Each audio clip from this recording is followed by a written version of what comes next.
हुई थी। बीजेपी का विकास हमें दिखता है। आपने ऐसा क्या किया था कि आप पे दोबारा भरोसा किया जब आपको वोट 2019 से पहले आपने राफेल का मुद्दा उठाया, राहुल साहब फेल हो गए, अभी आपने अमेरिका से करते ड्रोन पे घोटाले का उठाया है, उसमें भी लग रहा है फेल होंगे। तो सर ये जो कंपलसरी क्रिटिसिज्म है, इससे सर कंस्ट्रक्टिव क्रिटिसिज्म पे विपक्ष कब सर शिफ्ट होगा? ये हमारे डेमोक्रेसी के लिए सर अच्छा होगा, लोकतंत्र पे ये अच्छा होगा सर। बहुत बढ़िया। मैं जवाब अभी दे दूं एक लाइन में, एक लाइन में। अच्छा, देखिए चलिए। जानते हैं विपक्ष की एकता कैसी है, इसको शब्दशः न लिया जाए, जिसे कहते हैं मेढकों को तराजू में तोलना। 4 ला के रखेंगे, जब अगले 4 लाएंगे वो 4 भाग जाते हैं। ये मेरा सवाल भी समस्या है। आपसे ये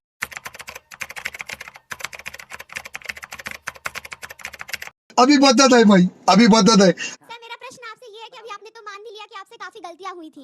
बीजेपी का विकास हमें दिखता है। आपने ऐसा क्या किया था कि आप पे दोबारा भरोसा किया जब आपको वोट दिया? बहुत सही बात है। मेरा सवाल सवाल सर मेरा सवाल विपक्ष से है। 2019 से पहले आपने राफेल का मुद्दा उठाया, राहुल साहब फेल हो गए, अभी आपने अमेरिका से करते ड्रोन पे घोटाले का उठाया है, उसमें भी लग रहा है फेल होंगे। तो सर ये जो कंपलसरी क्रिटिसिज्म है, इससे सर कंस्ट्रक्टिव क्रिटिसिज्म पे विपक्ष कब सर शिफ्ट होगा? ये हमारे डेमोक्रेसी के लिए सर अच्छा होगा, लोकतंत्र पे ये अच्छा होगा सर। बहुत बढ़िया। सर मेरा सवाल आपसे सुधांशु सर कि सर एक तरफ विपक्ष मतलब सारे विपक्षों को एक करके एक घर बनाने की कोशिश कर रही है और दूसरी साइड बीजेपी एक ऑलरेडी एम्पायर बिल्डिंग बनी हुई है, तो क्या वो सारी विपक्ष जो एक नई बिल्डिंग बनाने की कोशिश कर रही है, क्या वो एम्पायर बिल्डिंग को नुकसान पहुंचा पाएगी या फिर एम्पायर बिल्डिंग को उससे कोई फर्क नहीं पड़ेगा? इसकी मैं जवाब अभी दे दूं एक लाइन में, एक लाइन में। अच्छा, देखिए चलिए। जानते हैं विपक्ष की एकता कैसी है, इसको शब्दशः न लिया जाए, जिसे कहते हैं मेढकों को तराजू में तोलना। 4 ला के रखेंगे, जब अगले 4 लाएंगे वो 4 भाग जाते हैं। ये मेरा सवाल भी समस्या है। आपसे ये सुधांशु जी कि आप जब भी ये मैटर उठता है तो फोगाट सिस्टर्स ने जो जंतर मंतर पे धरना दिया था उसके बारे में सवाल उठते हैं और आप हमेशा ये जवाब देते हैं कि उस पे कार्रवाई चल रही है।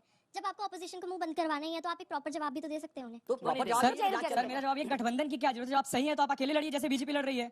आप अकेले भी तो लड़ सकते हैं, गठबंधन की क्या जरूरत है? गठबंधन तो पहले भी हुआ था, क्या हुआ था आखिर? मैं दे दूं। मेरा सवाल सुधांशु सर से है। 2014 में जब मोदी जी आए थे तो उन्होंने सपना देखा था कांग्रेस मुक्त भारत, जो 2017-18 में पीक पे था, लेकिन अभी आपकी स्थिति यह है कि 15 राज्यों में आपकी सरकार है और 6 में पूरा बहुमत से सरकार है, तो कहीं कांग्रेस मुक्त बनाने के चक्कर में बीजेपी मुक्त भारत तो नहीं हो जाएगा? और मेरा सवाल मृत्युंजय सर से है।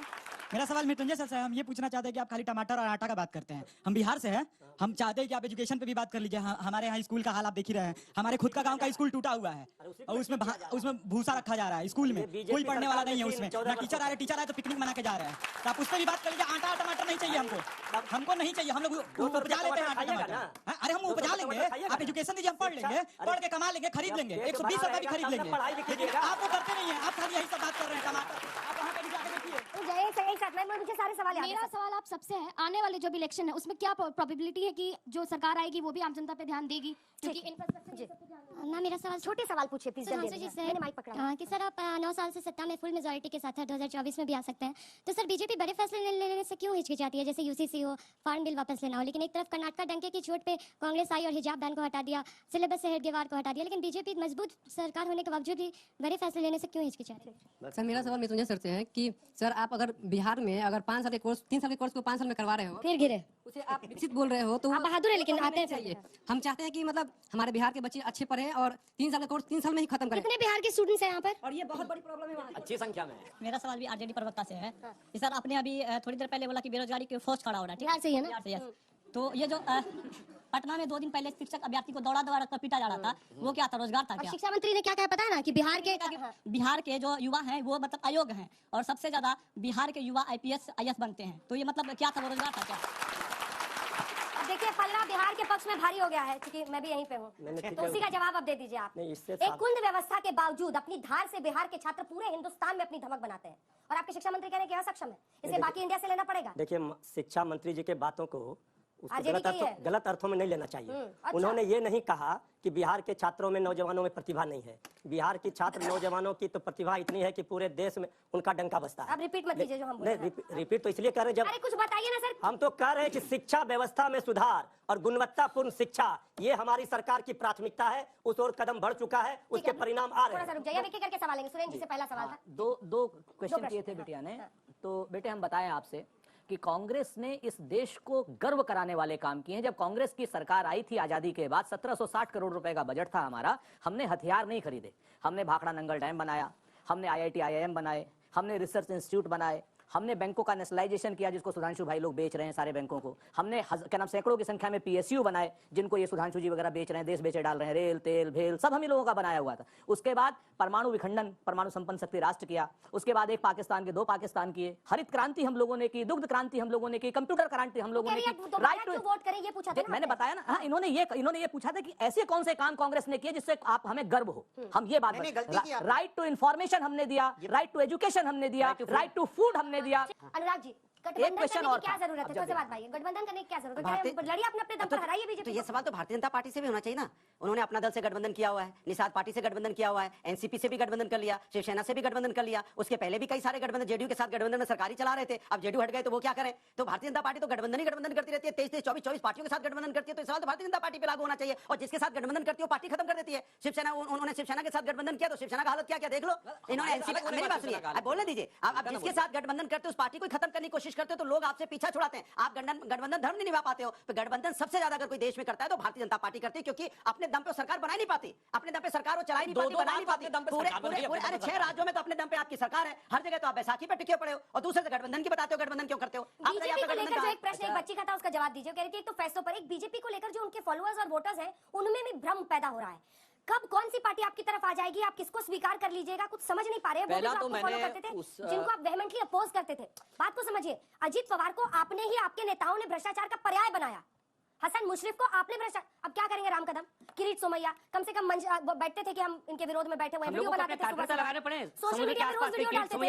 आपने अपने ही नेताओं को बेरोजगार कर दिया। देखिए, पहले तो जो उसने प्रश्न पूछा था, उसने कहा था कि बड़े निर्णय लेने से बीजेपी क्यों हिचकती यूसीसी है। की तरह, हाँ। जैसे उन्होंने उदाहरण क्या दिया कांग्रेस में, देखिए कितने बड़े निर्णय का उदाहरण दिया कि हिजाब वापस कर दिया, और उन्होंने कहा हेडगेवार जी का वो हटा दिया। मतलब कितना प्रगतिशील निर्णय है कि हिजाब पहनने के ऊपर उन्होंने कह दिया आप जो हिजाब पहनना चाहिए। कितना प्रगतिशील निर्णय है 21वीं सदी में, जिस मानी हुई बात है, इनकी पार्टी ने आने के साथ बड़े निर्णय किए। हमने अगर बड़े निर्णय की बात रही, जब से 2019 में हमारे पास राज्यसभा में भी थोड़ा बहुमत आया, तो फिर चाहे आर्टिकल 35A हो, 370 हो, ट्रिपल तलाक हो, हज सब्सिडी खत्म करना हो, अथवा जन जन में हर व्यक्ति को बिजली, पानी, सड़क, 11 करोड़ लोगों को नल से जल उपलब्ध कराना हो, 4 करोड़ लोगों को ग्रामीण में प्रधानमंत्री आवास योजना में आवास उपलब्ध कराना हो, अथवा भारत को विमान वाहक युद्धपोत दिलवाना हो।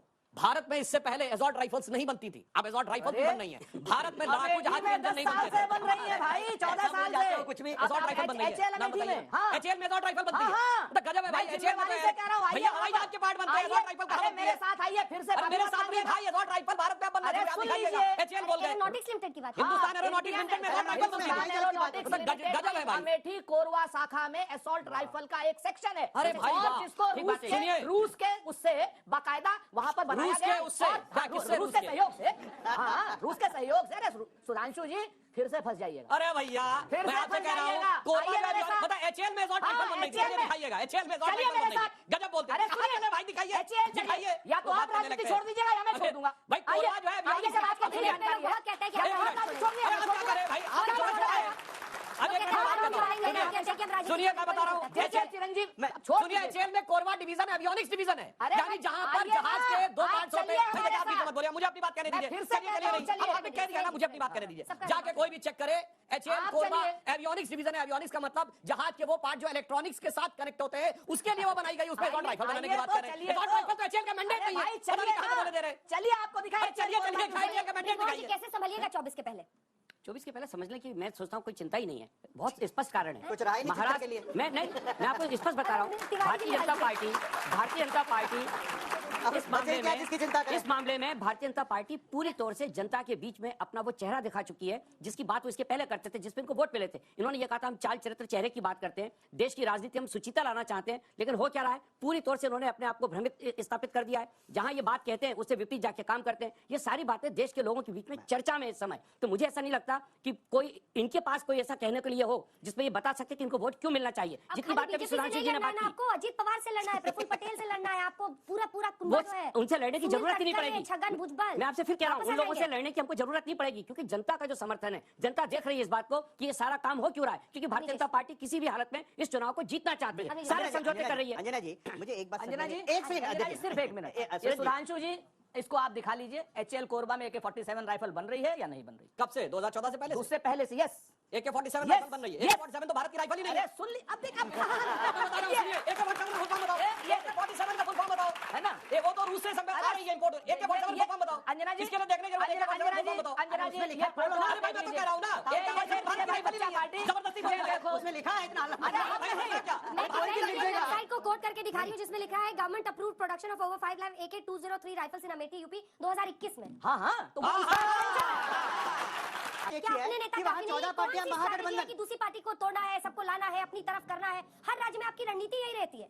देखिए फंडामेंटल अंतर क्या है, हम किसी को नहीं तोड़ रहे हैं, अगर शिवसेना टूटी तो अपने कारणों से टूटी। ये लीजिए। एनसीपी आप ऐसे मानने को तैयार है क्या? बोलिए। Anybody is ready to accept? हाँ, मेरे बात पूरी होने दीजिए, फिर आप बताइए। देखिए, मैं आपको बात बताता हूँ, शिवसेना किस आधार पे थी?